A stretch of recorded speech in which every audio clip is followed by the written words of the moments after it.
Donc croire en ses rêves. Il faut.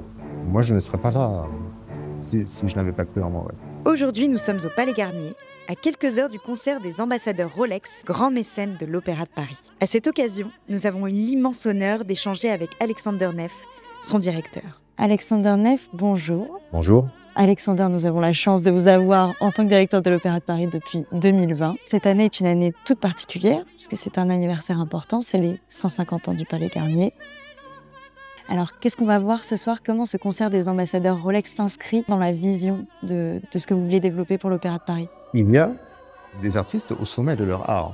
Et du coup, ça montre le chemin et où on peut arriver. Et c'est ça qui est important. Vous mettez en lumière ces artistes qui ont un parcours extraordinaire. Quand vous avez sur un seul plateau l'Orchestre Philharmonique de Vienne, Dujavang, Brinterfell, Sonia Yoncheva, Juan Diego Flores, Rolando Villazón, c'est des talents très rares. On a eu cette générale ce matin avec, pour la plupart des jeunes dans la salle, et ça réagit tout de suite.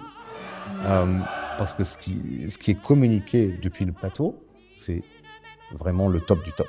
Et je sais que vous avez à cœur aussi de mettre en lumière la jeune génération à l'Opéra de Paris. C'est quelque chose qui est rendu possible par Rolex. Est-ce que vous pouvez nous en parler un petit peu plus? Ce qui est vraiment très important, c'est de ne pas seulement se soucier du public du futur, mais aussi des artistes du futur. Bien sûr. Parce qu'à la fin, sans artistes, il n'y a pas de public. La formation de jeunes artistes fait partie de ce que nous faisons ici, au sein de l'académie, au sein de l'école de danse, et de trouver les meilleurs jeunes pour les former, pour exercer un métier qui est un métier exigeant. Il faut beaucoup d'années d'apprentissage. Il faut aussi beaucoup de soutien. Il faut être bien guidé. Tout ça demande des moyens.